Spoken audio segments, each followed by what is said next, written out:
আচ্ছা, চুরি চামারি ছাড়া কি আর্জেন্টিনার কোনো ম্যাচ হয় না? মানে বিতর্ক ছাড়া একটা দল কখনোই জিততে পারে না। যারা ভাবছেন যে এই বিশ্বকাপে ইসরায়েলের কোনো অফিসিয়াল দল নাই, তারা ভুল ভাবছেন। কেননা আর্জেন্টিনা ইসরায়েলের দ্বিতীয় দল হিসেবে এবারে বিশ্বকাপ খেলছেন। গালাগালি করার আগে সবার কাছে একটা অনুরোধ থাকবে, প্লিজ পুরো ভিডিওটা শেষ পর্যন্ত দেখবেন। আর্জেন্টিনা মিশরের ম্যাচে গোলের বিতর্কে পরে আসছি। আগে একটা তথ্য দিয়ে কথা বলি, একটা ছবি দিয়ে কথা বলি, একটা গল্প দিয়ে কথা বলি। সেই গল্প দিয়ে মূল গল্পতে ঢোকা যাক। স্পেনে ইসরায়েলের অফিসিয়াল টুইটার বা এক্স অ্যাকাউন্ট, যা স্প্যানিশ ভাষায় পরিচালিত হয়, মিশর বনাম আর্জেন্টিনা ম্যাচের পর তারা একটা প্রকাশ্য দাবি করে বসেন। তারা বলেন, আপনি কি জানতেন মেসি ইসরায়েলে বড় হয়েছেন? ঠিক যা পড়ছেন তাই।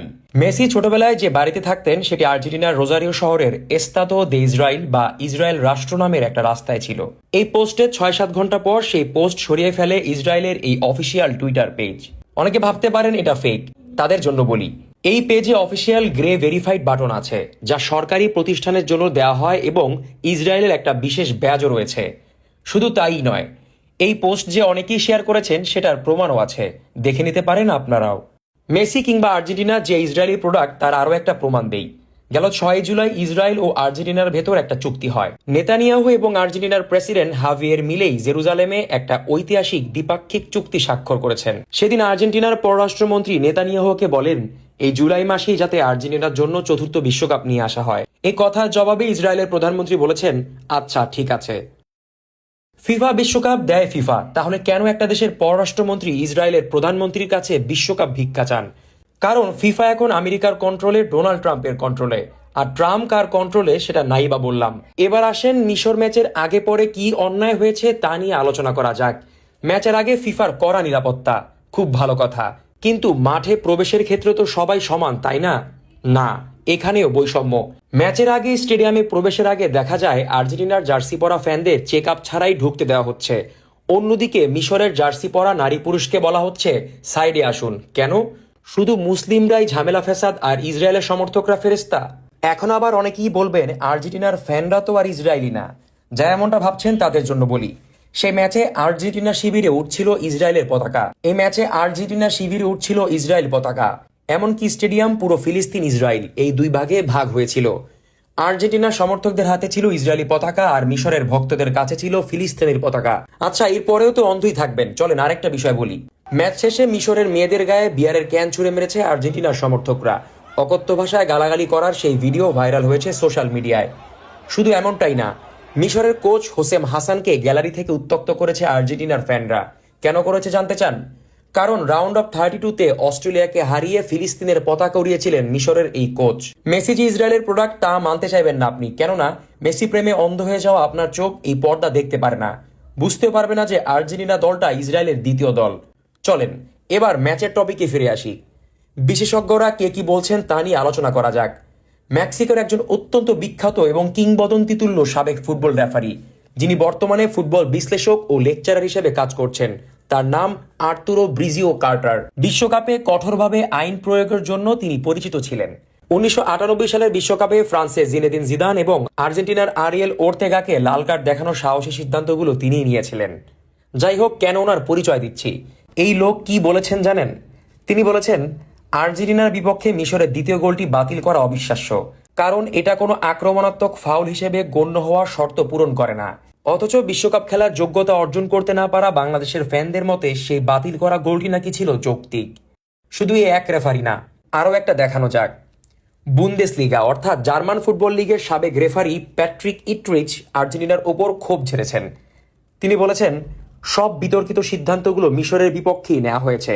আর্জেন্টিনার তৃতীয় গোলের আগে একটা পরিষ্কার ফাউল ছিল। আর্জেন্টিনার খেলোয়াড়টি মিশরের খেলোয়াড়ের জার্সি টেনে ধরেছিল যাতে সে বলের কাছে পৌঁছাতে না পারে। আমি হলে এখানে পেনাল্টি দিতাম। এমন আরও একজন রেফারিও একই কথা বলেছেন। জনপ্রিয় ক্রীড়াভিত্তিক টেলিভিশন শো ফুটবল পিকান্তে, এই অনুষ্ঠানে ফুটবল বিশ্লেষক লালো ব্রিজিও একই কথা বলেন। তিনি বলেন, ভিএআর যেভাবে ব্যবহার করা হচ্ছে তা ফুটবল খেলাটাকে ধ্বংস করে দিচ্ছে। আমেরিকার খেলোয়াড়কে লাল কার্ড দেওয়া এবং মিশরের গোল বাতিল করার মতো ঘটনাগুলো ঘটিয়ে তারা ফুটবলকে নোংরা করছে। ইয়ান রাইট, আর্সেনাল কিংবদন্তি এবং ইংলিশ প্রিমিয়ার লিগের ইতিহাসের অন্যতম সেরা ফরোয়ার্ড, তার দাবি মিশরের বিপক্ষে গতকাল রাতে আর্জেন্টিনার জয়সূচক তৃতীয় গোলটি বাতিল করা উচিত ছিল। তিনি বলেন, যদি আর্জেন্টিনার ক্ষেত্রে বক্সের প্রান্তে ফাউলের জন্য আগের ঘটনা টেনে এনে গোল বাতিল করতে পারেন, তবে মোহাম্মদ সালার ঘটনার জন্য আপনাকে আগের ঘটনা টেনে দেখতে হবে। তাকে আঘাত করা হয়েছে, আমরা যাই বলি না কেন আঘাতটি হয়তো সামান্য ছিল, কিন্তু তাকে আঘাত করা হয়েছে এবং এরপরই তারা মাঠের অপর প্রান্তে চলে যায়। এদিকে লিভারপুলের সাবেক ডিফেন্ডার জেমি ক্যারাঘার ভিএআর হস্তক্ষেপের ধারাবাহিকতা নিয়ে প্রশ্ন তুলেছেন। তিনি বলেন, আমি বলতে পারি এটা যদি অন্য কোনো দলের বিরুদ্ধে হতো তবে এটিকে গোল হিসেবেই গণ্য করা হতো। এটা যদি প্রিমিয়ার লিগ, লা লিগা বা সিরিয়া হতো তাহলে ভিএআর পর্যালোচনার পরও এটা গোলই থাকতো।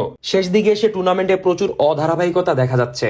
ইংল্যান্ড ও নিউক্যাসল কিংবদন্তি অ্যালান শিয়ারার এক্সে বিবিসির প্রতিবেদক ডেল জনসনের একটা পোস্ট রিটুইট করেছেন। জনসন তার পোস্টে লেখেন, মিশরের বাতিল হওয়া গোলটি এই টুর্নামেন্টে যেভাবে রেফারিং করা হয়েছে তার সম্পূর্ণ পরিপন্থী। আপনি একদিকে সামান্য স্পর্শের জন্য ফাউল দেবেন না এবং তারপর সামান্য জার্সি টেনে ধরার মতো একটা ঘটনার জন্য ভিএআর এর মাধ্যমে গোল বাতিল করবেন। যাক, কে কি বললো তাতে কি আসে যায়। যারা চোখ থাকতে অন্ধ তাদেরকে কি বা বলার আছে।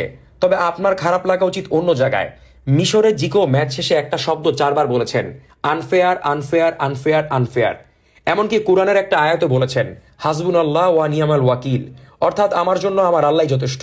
সবচেয়ে লজ্জাজনক বিষয় হলো বিশ্বকাপের 5 ম্যাচ খেলেছে আর্জেন্টিনা, এর মধ্যে 2টা দলই তাদের বিপক্ষে ফিফার কাছে অভিযোগ করেছে, প্রথমে আলজেরিয়া, এবার মিশর। যারা এখনো মনে করেন ফিফা বিক্রি হয়ে যায়নি কিংবা ফিফা বায়াসড না, তারা হয়তো আর্জেন্টিনার অন্ধভক্ত, নতুবা তারা তথ্য পেলেও চুপসে যাওয়া ফুটবল ফ্যান।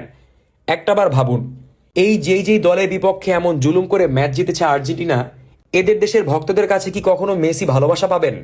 মেসির পায়ের জাদু নিয়ে সন্দেহ নাই, তবে এতটুকু মানতেই হবে, ইসরায়েল যেমন এখন সবকিছুতেই সেরা, তাদের ফুটবল প্রোডাক্টও বেশ সেরা। কিন্তু দুর্জন বিদ্বান হলেও পরিত্যাজ্য, এই কথাটা আমরা ভুলে যাই কেন? কারণ ধর্ম, বিবেক কিংবা ইনসাফ আমাদের কাছে কিছুই না। প্রসঙ্গ যখন আবেগ, তখন এগুলোর দাম নেই। দাম নেই বলি ব্যক্তি বোঝা এতটা শীর্ষে। ব্যক্তি পূজা জ্বলন্ত উদাহরণ হাসিনাকে ফ্যাসিস্ট জেনেও মানতে না পারা। এত জুলুম করার পরেও হাসিনা সাপোর্টারদের কাছে যেমন হাসিনা মনে হয় ফেরেস্তা, ঠিক তেমন এত গল্প বলার পরেও আর্জেন্টিনা এবং মেসি সমর্থকদের কাছে মনেই হবে মেসি ফেরেস্তা আর আর্জেন্টিনা ফেরেস্তাদের দল। হিসাব একেবারেই ক্লিয়ার।